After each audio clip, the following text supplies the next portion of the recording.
जैसा कि सभी जानते हैं कि महाकवि कालिदास के कंठ में साक्षात सरस्वती का वास था। शास्त्रार्थ में उन्हें कोई पराजित नहीं कर सकता था। अपार यश, प्रतिष्ठा और सम्मान पाकर एक बार कालिदास को अपनी विद्वता का घमंड हो गया।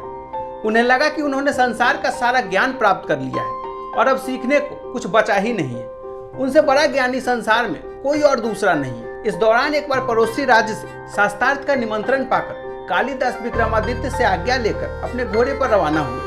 गर्मी का मौसम था, धूप काफी तेज थी और लगातार यात्रा से कालिदास थक गए थे। उनको प्यास लग गई। थोड़ी तलाश करने पर उन्हें आगे एक टूटी झोपड़ी दिखाई दी। अब पानी मिलने की उम्मीद में वो उस ओर बढ़ चले। वहीं झोपड़ी के सामने एक कुआं भी था। कालिदास ने सोचा कि कोई झोपड़ी में हो तो उससे पानी देने का अनुरोध करूंगा। उसी समय झोपड़ी से एक छोटी बच्ची मटका लेकर निकली। बच्ची ने कुएं से पानी भरा और वहां से जाने लगी। तब कालिदास उनके पास जाकर बोले, बालिके बहुत प्यास लगी है, जरा पानी पिला दे।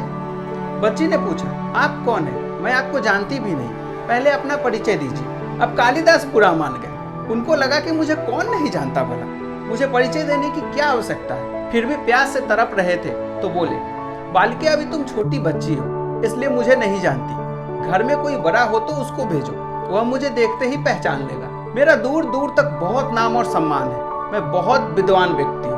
अब कालिदास के बड़बोलेपन और घमंड भरे वचनों से अप्रभावित बालिका बोली, आप सही कह रहे हैं, संसार में सिर्फ दो ही बलवान हैं और उन दोनों को मैं जानती हूँ। अपनी प्यास बुझाना चाहते हैं तो उन दोनों का नाम बताएं। थोड़ा सोचकर कालिदास बोले, मुझे नहीं पता, तुम ही बता दो, मगर मुझे पानी पिला दो, मेरा गला सूख रहा है। तब बच्ची बोली, दो बलवान हैं, अन्न और जल।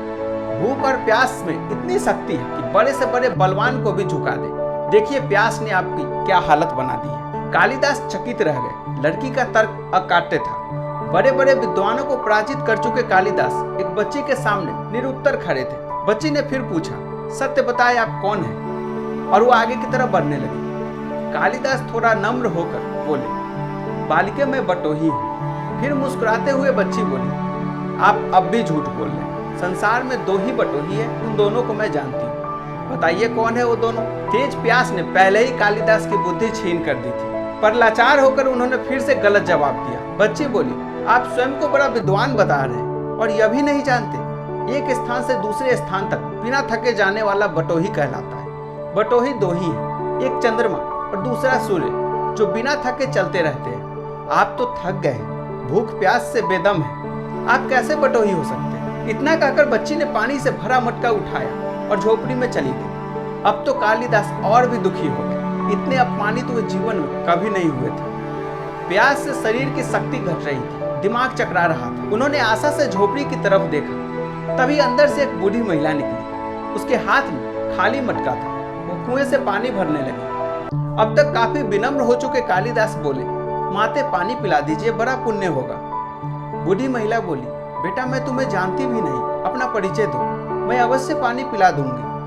कालिदास ने कहा, मैं मेहमान हूँ, कृपया पानी पिला दे। इस पर महिला बोली, तुम मेहमान कैसे हो सकते हो? संसार में दो ही तो मेहमान हैं, पहला धन और दूसरा यौवन। इन्हें जाने में समय नहीं लगता। सच बताओ कौन हो तुम? अब तक के सारे तर्क से पराजित हताश कालिदास बोले, मैं सहनशील हूँ, अब पानी पिला दे। फिर महिला ने कहा, नहीं, सहनशील तो दो ही है। पहली धरती जो पापी पुण्यात्मा सबकी बोझ सहती है, उसकी छाती चीरकर बीज बो देने से भी वो अनाज के भंडार देती है। दूसरा पेड़, जिनको पत्थर मारो फिर भी मीठे फल देते हैं। तुम सहनशील नहीं हो, सच बताओ तुम कौन हो? कालिदास लगभग मूर्छा की स्थिति में आ गए और तर्क वितर्क से झल्ला कर बोले, मैं हठी हूँ। फिर महिला बोली, फिर से असत्य, हठी तो दो ही है, पहला नख और दूसरे केस, कितना भी काटो बार बार निकल आते हैं।